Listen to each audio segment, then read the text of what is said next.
You're listening to the Screaming Pods Network.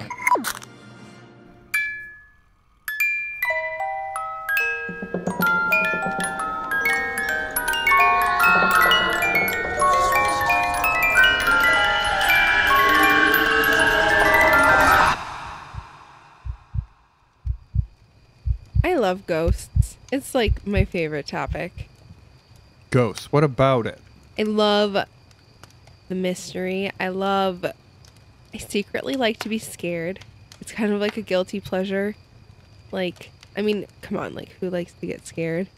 I love to be scared. Like, my favorite feeling of all time. Okay, my favorite feeling of all time was the first time I saw Paranormal Activity, and, like, I woke up in the middle of the night, and my foot was hanging over the side of the bed, and I felt terrified because I thought something was gonna, like, grab my foot and pull me down the hall. Like, I love that feeling. What do you say to people who think ghosts are not real? I like to respect the fact that everybody can form their own opinion, but personally, I'm somebody who likes to believe until they're proven that they don't exist. Yeah, I think a lot of the philosophies behind the reasons ghosts exist back up a lot of the things most of the major religions in the world are predicated upon, you know? Spirits are celebrated across many different cultures. I mean, you have Dia de los Muertos, for example, and you're right. It is like, you know, how religions are adapted through different cultures. It's just a belief system. It is. Yeah. I mean, I'm not trying to challenge ghosts don't exist. I'm not sure. Yeah, like, I'm not sure. I just love the idea, the notion of ghosts. I read an upsetting article. They were talking about. So, are you familiar with the Large Hadron Collider? Do you know what that is? The Hubba Whataba? The Large Hadron Collider? No. You don't know what this is? So it's this, I forget how many miles in diameter it is, but it's underground in, I think, Sweden or somewhere in Europe. It's this giant, essentially, track that runs in a circle, and physicists have been using it to slam particles together at nearly the speed of light in order to try and simulate the Big Bang. And they've discovered, like, all these new particles, like subatomic quantum particles, you know, and they're trying to figure out, like, all right, what is matter? You know, what is all this stuff in the universe? And they found, like, all these fundamental particles, and they're like, none of them suggest anything like ghosts should exist. And I'm like, how do you know that? Like, what are ghosts? We don't know what ghosts are made out of. What if they're made out of the particles you already are seeing? That's a great point. Unless you can you have physical evidence of what a ghost is made up of, you can't say that it's not made up of that. But I'm not a quantum physicist. I don't know. Maybe that's not an argument at all. Well, our topic obviously is ghosts. That's right. We're back at it. Spirits and specters and ghosts. Oh my! What part are we on? Shit, I don't know. We love this topic. You love this topic. I love this topic. This is my favorite topic. I have literally spent hours sitting out at graveyards in the middle of the night by myself, just like chilling, waiting for a ghost to hang out.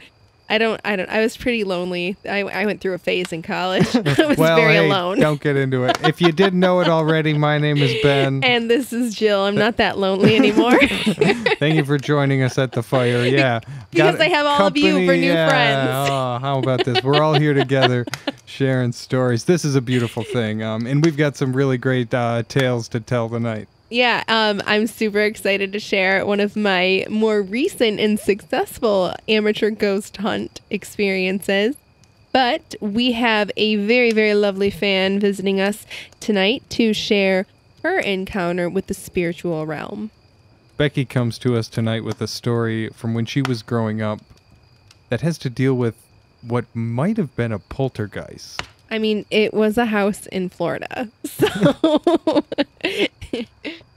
Yeah, who knows what's hanging out there. But we'll let her tell it. Here's Becki. I've lived in quite a few places, and I'm currently out here in Colorado. I do a lot of artsy things like photography, painting, that kind of thing. I love nature and hiking, and I go on many, many adventures every chance I get. My dad, he was a preacher, and we ended up moving because of the church, and that's why he got a job out in Florida. I moved out there as a teenager. I was a pretty, uh, just all of the teenage angst, that's for damn sure. And there's a whole lot of parks where I lived. So I spent a lot of time going from park to park and being a little kid trying to get into trouble, it seems like. It's a little beige house, like from the 70s. It was on a corner lot, and it sat at a diagonal facing towards the cross streets. There's a porch on the front, and we had this very large backyard, and with this old fence, and it's so humid in Florida that I was just being a kid, and I went up and kicked the fence because I guess that's what kids do.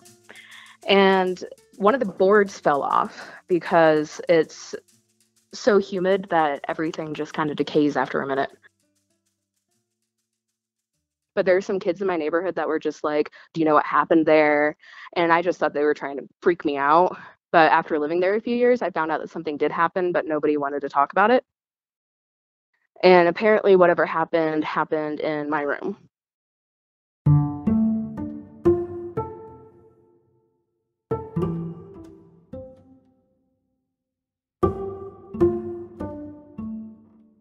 Maybe the second day I was there, we had just moved there and there were all these boxes in my room. And I was I was looking around my room and trying to decide where I should put things. And just walking in the middle, there's nothing in my way. Really distracted by where I'm going to put things. When I was mid-step, my right foot is like up in the air and something grabbed it and it held on and it freaked me out, and I looked down and there's nothing there. And so I'm like tugging. I just tugged as hard as I could to get away from the thing, and I couldn't even move my foot. It was so bizarre because it was hanging in the air. I tugged about maybe 3 times and it let go, and I stumbled and I walked back and forth a few times because what the hell was that? After that, I go into my dad's room and I told him what had just happened. And and he said, he's like, oh yeah, I know that the house is haunted. Don't really worry about it. I'm gonna go ahead and bless your room. And so he blessed some water and then drew crosses on my windows. I had 2 windows in the room. One that faced the street outside, and then one that faced the backyard. So I was like in the back left-hand corner of the house. There weren't any trees outside, and there weren't birds. And I'm saying that because like that night and every night after forever until like I stopped paying attention to it, I guess, I had to sleep with my radio on. Because at night there would be this tapping on my window. It sounded like 4 fingers tapping like this. It scared the crap out of me at first, and so I just turned on my radio and I would go to sleep. And then I just started sleeping like that, and then after a while it was just really annoying, and I think after a couple of years I just kind of forgot about it and I might have stopped. It somehow like must have gotten into the house, whatever the thing was that had grabbed my foot. Because just little weird stuff was happening. I wasn't noticing it so much, but my dad was definitely noticing it. I come home with one of my friends, and we were being teenagers, and I think that we wanted to like smoke some weed or something really silly like that teenagers do. And we checked the whole house to make sure that nobody's home. No one is there, and we're both sitting in my living room, and we both started to feel like something was wrong. Something was really, really, really wrong, and we had to go.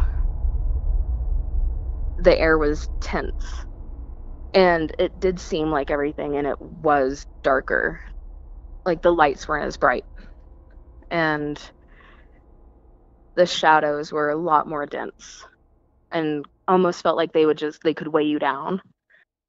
That's the best way I guess I could describe that. We both left, and when we were walking across the yard to go to her house, because we're like, you know what, let's go hang out with some other people and not at my creepy house.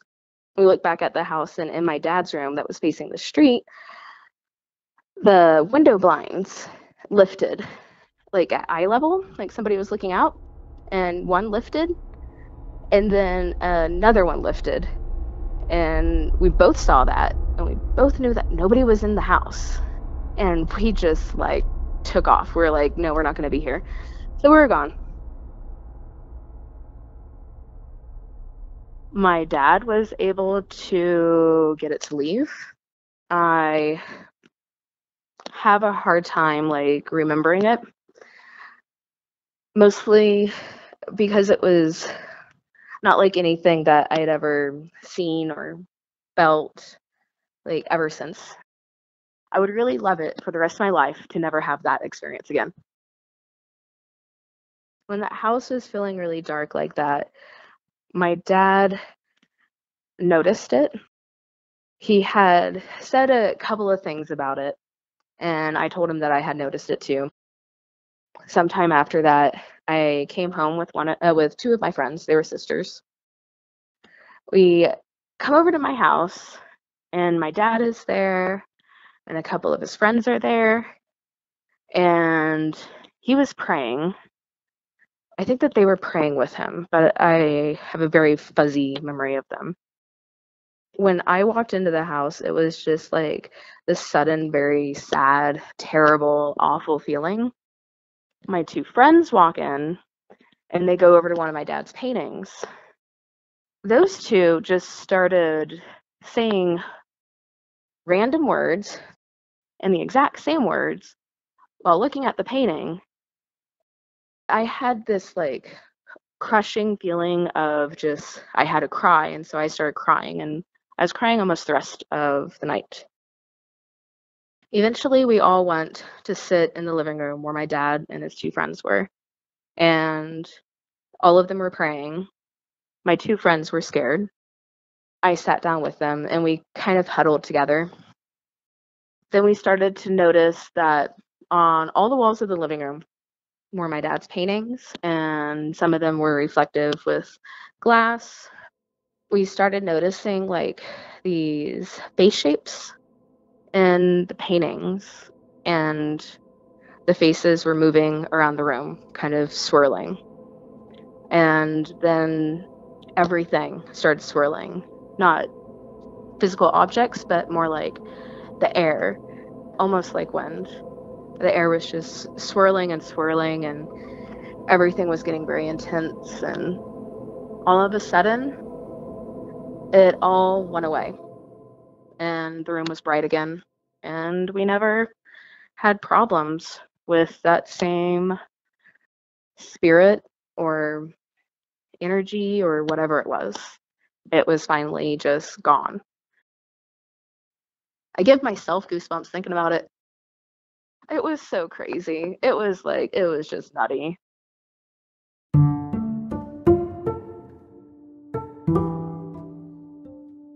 Like, I loosely tried to look up the history of the house a long time ago, but I never really found anything. I do know that it is on an old plantation. I also know something crazy had happened in the house before I moved there, but I could never find out what it was. I can never forget that thing, like grabbing my foot. That was really just crazy because it wasn't hot or cold. It was just like this really strong pressure that wasn't touching my toes, but it was really strong pressure. I do think that it was something that really fed off of like some chaos and disorder, and just, it was really negative. It was definitely very negative. you just did not want to be in the house.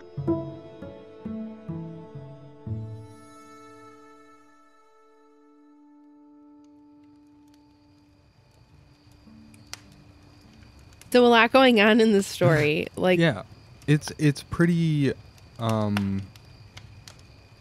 intense, but I believe Becky's story. I believe every part of it.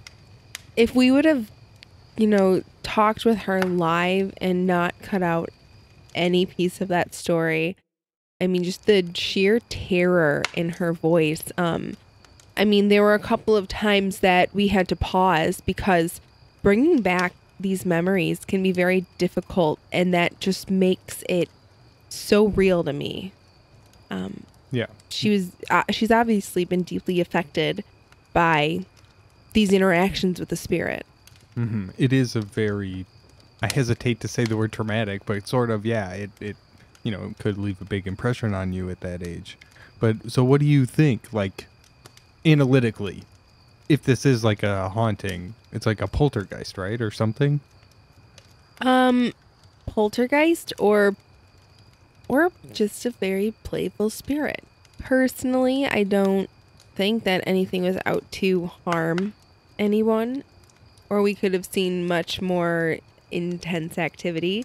Just like playful grabbing, not in a PG sense. Yeah, like whatever was there. Right. The energy, there was a lot of it.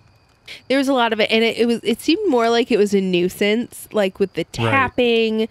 I believe, until proven otherwise, that spirits can have an effect, like almost telepathically, like they can shift the energy in a room, and that can invoke some type of reaction from a human. So I think when Becki felt like waking up at 3 a.m, there was a stronger force driving it than just her biological clock. Well, it's whatever is instinctly in us. It's that reaction in your mind. It is a feeling that, there's a presence. Something is here. It's our, I guess predatory sense. We're sensing other predators. Right.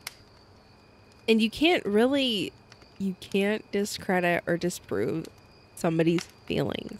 I mean, unless you have them hooked up to all sorts of fancy machines and you're monitoring their heart rates. Maybe one day feelings will no longer be subjective. Right. We're all going to be so numb anyway. Numb to everything. So I'll just be staring at our Google glasses. Mm-hmm. Oh, yeah. Yeah. Riding around in our pods. What is real, man? Isn't that what we're doing now, man? I'm just going to end up living in a sim simulation. Screens all day, man. Sims all day. What's the difference, man? I'm living. But but yeah, Becki's story is definitely not one to take lightly. It's one of the more terrifying ghost stories that we've had on the show. Full disclosure, her dad shared that he knew that the house was haunted before she even moved in with him. So, I mean, at that age, what can you do? You do what your parents tell you to do. But they knowingly entered that environment. You're walking into something else's territory. Yeah, you always have to be careful when you're setting foot on haunted turf. Or, allegedly haunted turf. I agree. You have to exercise precaution. There are places all over the world where awful, terrible things have happened. And, Gettysburg, we've talked about that before.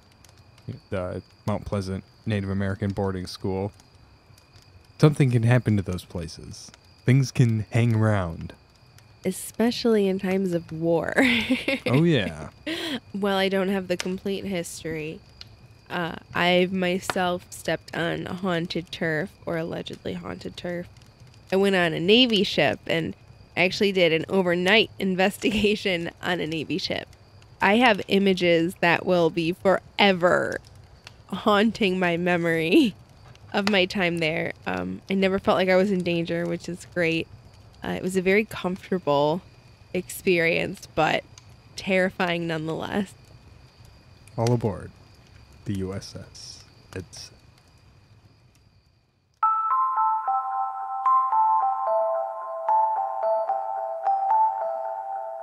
I think it's pretty well known that I have a slight obsession with the paranormal. I really like to take advantage of some of the unique areas around me in my home state of Michigan and do some exploring on my own. I'm an amateur ghost hunter. It's something I really enjoy doing with my family. But mostly I shared the passion with my siblings and my dad, who I guess kind of got us all into it ourselves. So I conspired with my sisters, and the three of us decided to take my dad on a little overnight exploration to celebrate Father's Day aboard the U.S.S. Edson. It was a Navy ship, an old Navy ship that has been docked permanently in Bay City, Michigan. It's called the U.S.S. Edson. And they were opening up after hours for overnight amateur ghost investigation. So we purchased tickets. It was something that was open to the public. But the really, really cool thing about this experience was the information that was kind of just at our fingertips all night. So yeah, we were allowed to stay on the ship until like 6, 7 in the morning until the museum opened the next day. They gave us a whole rundown. Like, we went into this cafeteria, we sat in the booths. They had to give us like do's and don'ts. I don't know if we had to sign a liability waiver. I can't remember. So after they kind of read us the rules and how to be a good ghost hunter with a team of people, they shared with us some of the spots on the ship where we're most likely to find activity. One area was in kind of this living room section right after the cafeteria, and oh my gosh, I can like picture everything and totally take myself back to this place. And it just smelled musty, and it felt like you were in a museum. It smelled like a museum. The passageways are so narrow. You're just in these very, very enclosed spaces, and there are little nooks and crannies everywhere. So when these gentlemen were describing some of these areas, you know, you had to second guess, am I really here? Am I really here? And then something happens, and you know you must be in that spot.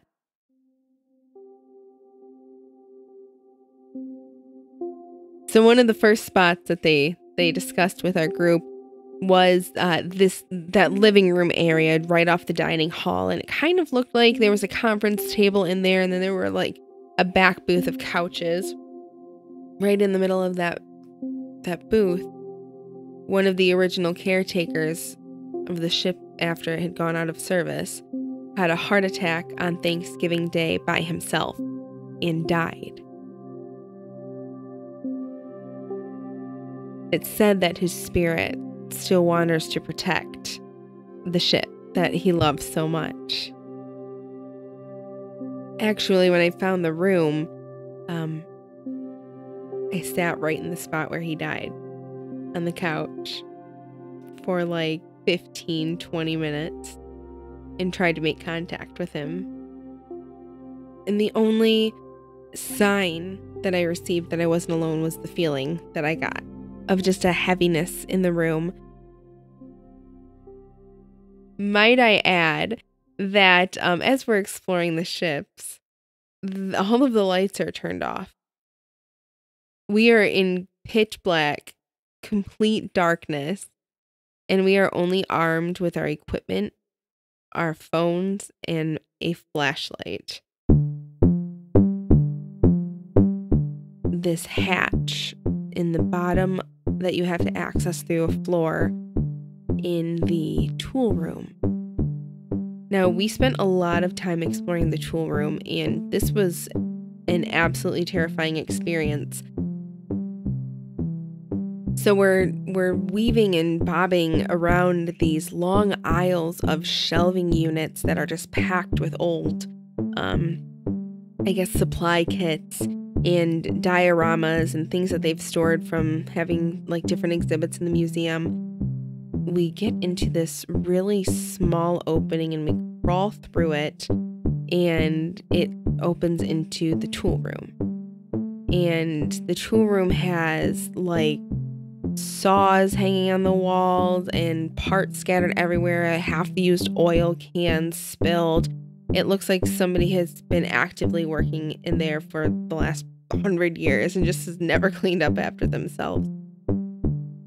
You go into a smaller subsection of that tool room that is kind of parceled off into its own very small area, and there's a hatch on the floor with a similar like screw off top that you have to lift up. And apparently they had found a Navy sailor who had shot himself sitting in that hatch. He committed suicide, and it's said to be one of the most active areas on the ship. The ship has been featured on, several ghost hunting shows that are broadcast on like national television. One thing that these shows do is they put one of their crew members down in that hatch where they found the body of the sailor who committed suicide. And one of the guys that we were exploring the ship with decided that he was going to go down in the hatch, and he asked us to close him in for a couple of minutes. And he came out of that hatch, and he was upset. You could see that like life was drained from him. He was like, it's almost like he lost his happiness. One of the craziest experiences I had on the ship, we had just been given like the freedom to go explore. And of course, the first ladder I see down, I want to go down. I'm ready to rock.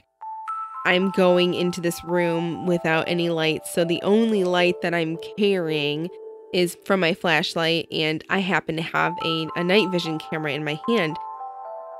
So I'm not even completely off of the ladder, and I start to I put one foot down on the ground, and I'm getting like all my gear situated, and I put the flashlight up in front of my face, and I start trying to make out what's going on in the room. And following one of the ghost hunting golden rules, I called out, "Hey, it's me, it's Jill." I entered the room and nobody said anything, so I'm like, okay, no one else is in here. So I'm like, oh, I wonder how big this room is, and I shine the light directly in front of me, and as I'm about to finish climbing off the ladder, I see the outline of a person peek out from behind a filing cabinet and then peek back in. No one was in that room with me. It was a very small filing room. It didn't look like a shadow. It literally looked like if a shadow was 3-dimensional. I can't explain it. It was not flat. It looked like there was a person that was a shadow person. It peeked out from behind this filing cabinet, like to say, "What's up? I'm here too," and then popped back into place. I can't tell you how fast I jetted up that ladder. I screamed too, which was utterly embarrassing to do on a ghost hunt with a bunch of people who are there for the very purpose of the experience that I just had and are probably super jealous of it. And the guy goes, "What's wrong? What's wrong? Are you okay?" And I'm like, "I think I saw a shadow person." He goes, "Well, duh, I see him all the time in that room." And I'm like, oh man, what did I get myself into? I don't think it would have been anybody who worked there, only because nothing like crazy happened. Nothing was flying off of the shelves. They could have booby-trapped the heck out of that place. I'd totally do another overnight investigation. It was too cool. Do I hope to see another shadow person? Yeah, and I hope that I can just contain myself rather than get scared off.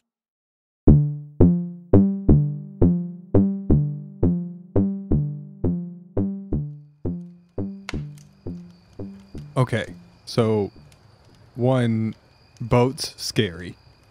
Both scary. Two, old boat scary. Old boat scary. Docked boat that can't move, kind of scary. It's sort of mean- like a non-functional boat, which doesn't sound awesome, even though, like, especially because it's floating in the water. It's like a houseboat, but it's a museum. But all that aside, I want to discuss the shadow person. The shadow. This three-dimensional form you saw. Was it a dude in a costume? No, definitely not. I don't. Everybody there was super, super genuine. I mean, nobody's there to mess with anyone. It was not a dude in a costume. Yeah, like you said in the story, like they could have really put on a show. They absolutely could have. And to be honest, I didn't hear of a single person aside from myself that saw something like that. Nobody saw any apparitions appear. I mean, you can, out of the corner of your eye, I'm sure you can see shadows moving time to time. And this ship is huge. Like, we're talking Love Boat, cruise ship, huge. Sure. And it was actually very rare to run into somebody else, because you have to think, when you're doing an amateur investigation that's like one night, you want more people so you can split up and take on different areas. And it's not like we were working together as a team, but you don't really want to invade somebody's space when they're trying to make that connection with the spirit. And you may luck out if you're with a larger group. Somebody's bound to find evidence somewhere if there's more activity in one space rather than the other. So it was very rare to cross paths with somebody else on the ship. But every once in a while you would hear talking, and you'd peek your head in and you'd see what equipment they were using. You'd geek out with each other. But one thing that I'm super, super skeptical on are those apps that you can download where it like picks up some type of energy wave thing, and it like translates by spitting out like random words like dog, bark, peanut butter. Like, and then just to see that the dog, this guy had a dog and it wants peanut butter. Like, like a talk box type thing. I'm just a little skeptical on it. What? It picks up like radio waves, and the idea is the ghost is like picking out words that are already being used on airwaves and compiling them in this talk box. So you'll hear this random word spit out every once in a while. Interesting. How does the ghost tune in to the frequencies? It's got like a radio. It's supposed to be on like something it can just channel. I don't know. See what I mean? But some people hear voices. Like, couldn't the ghost just come through the radio? I don't know. See, and I'm not an expert. I'm not an Right. expert. I'm an enthusiast. So I'm not sure on what this technology and this is why is. people are skeptical of ghosts in general. People start talking about shit like this, and you're like, the app? The ghost is in the app. You know? Go into the app. Go into the app. No, you got to go into the light, right? Not out of the app. Get out of that app. We can't help you if you go too far into the app. Yeah. I just, as somebody, I wouldn't call myself a programmer by any stretch, but as somebody who has programmed things in the past, I'm gonna say, like, it'd be tricky to develop an app that could capture a ghost or whatever. I don't know how that's gonna work. Well, if you or anyone you know is working on developing an app to catch a ghost, if I'm talking out of my ass, let me know. Share your story with us. We want to hear. We want to hear all about your ghost experiences. We want to hear about your luck using apps to talk to ghosts. We want to hear about Ouija boards. Let's get some Ouija board stories on here.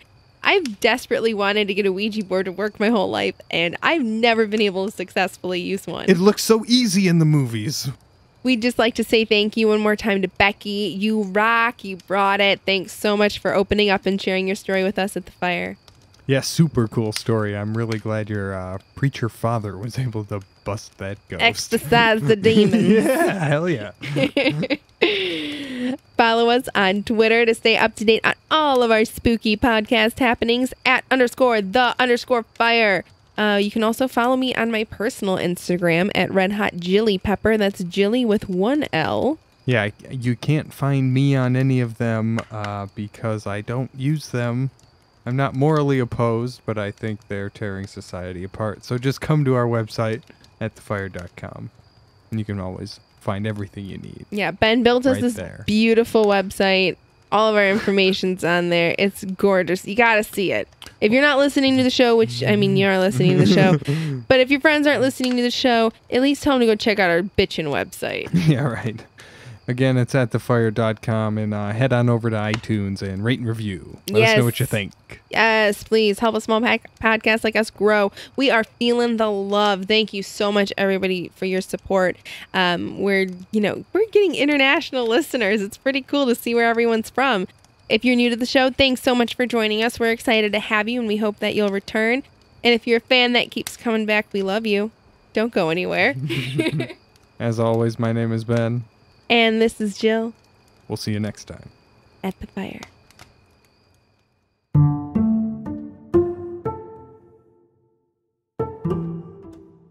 The music this episode was made possible by the following artists: Lobo Loco, Blue Dot Sessions, Parvis Decree, Patrick Lieberkind, Saphir New, Lee Rosevere, and Briley Christopher Oxley. You can find their music and more on freemusicarchive.org and freesound.org.